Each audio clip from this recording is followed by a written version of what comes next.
Good morning, patriots. Today I'm going to speak to you as the general of the National Revolutionary Movement and the general of all the revolutionary forces. And as a tactical and strategic master, listen carefully. William RUTO is cornered. His back is against the wall. So he's going to act desperately. He's going to act desperately because he wants to cling to power. Now, we have to come up with strategies to defeat William RUTO in the most efficient, effective, and shortest possible time. So what do we need to do? Number one, when attacked at home for no reason and attempts are made to abduct you, make noise and resist. Let members of the neighborhood come to your aid and repulse the goons. Abductions are illegal under the Constitution.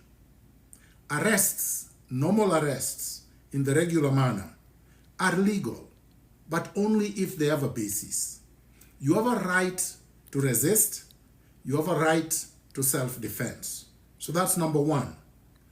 Don't run away. Don't cower. Don't put your tail between your legs and simply go like a cow ready for slaughter. Number two, we need to spread William RUTO's goons thin throughout the country, which means that regardless of where you are, from north to south, east to west, you should rise up and protest everywhere, occupy everywhere. William RUTO has a maximum of 325,000 armed men and women. Not enough for 54 million Kenyans. Not enough to suppress a whole country. Spread them thin everywhere. Number two, we need to gather in huge numbers in major cities, starting with Nairobi. This gathering should be in one central place, like they did in Tahrir Square in Tunisia. And you need to make it one huge cavalcade with lots of people, 1 million plus. When you do that, and you do that consistently, and you do not disperse, and you stay there day after day, within 6 days, William RUTO will be no more. His forces will be gone. The international community will abandon him. The press that he is currently also brutalizing.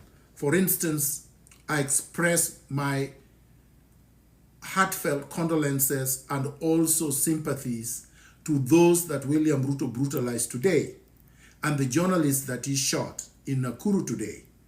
The media must rise up against William RUTO because he turned his guns against the media as much as he turned his guns against the civilians. The international community eventually, regardless of their location, will rise up against him because they don't want to be in the bad books of Kenyans. Number five, I call upon the legal profession because I'm a lawyer, I'm an advocate of the High Court of Kenya, and I practice law as a barrister and solicitor in Canada.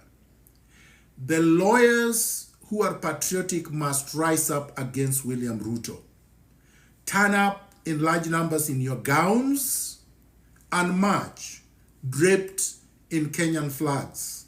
Let the world see that William RUTO is going to treat the Kenyan flag as contraband, as a criminal garment. Let us expose William RUTO's autocratic, tyrannical DNA to the entire world. Let us expose William RUTO to the media, the international media, including the Githeri media in Kenya. Let us make sure that we expose William RUTO, we resist him, and we protest against him gallantly. Within 6 days of consistent daily protests, William Ruto will fall. The problem that I've seen with the current protests is that they are like flash floods. We do them one day and then we allow him time to go and recuperate and rearm and stock his ammunition and hire more goons. We should not give him respite. We should not give him a breathing space. William Ruto has crossed the Rubicon. He has crossed the red line. He's reached a point of no return. He must fall, and he must fall now. Let us forget about our sectarian and parochial differences.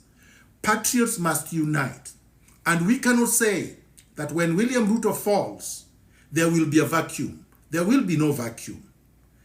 Let nobody say that if William Ruto falls, that Gachagua is going to take power. William Ruto will fall with Gachagua, with Raila Odinga, and with all his collaborators. And when that happens, we will demand that the Chief Justice steps in and chairs the Transitional Council that will shepherd Kenya into a new republic, where we will have fresh elections with a reconstituted IBC, and we will overhaul the entire system that was set up by the colonialists and revolutionize and transform our systems of government, our economic systems, our social systems, our cultural mores. Kenya is ripe for a rebirth, and we must do this for the country. Don't ask me where I am. Don't ask me where I'm speaking from. That's sectarian parochialism, because the only people asking that question are people who want to abduct me, people who want to come and torture me and kill me. I've gone through many of those, starting from Moi's time up to now. Let no old men and women lie to you and sell fear to you that William Ruto has reformed, that now is the time to give him time. We don't want reforms. This is a revolution. We want a total, complete overhaul of the rotten colonial structures so that we can build fresh, people-friendly, and empowering structures for national rejuvenation. Viva! Power to the people.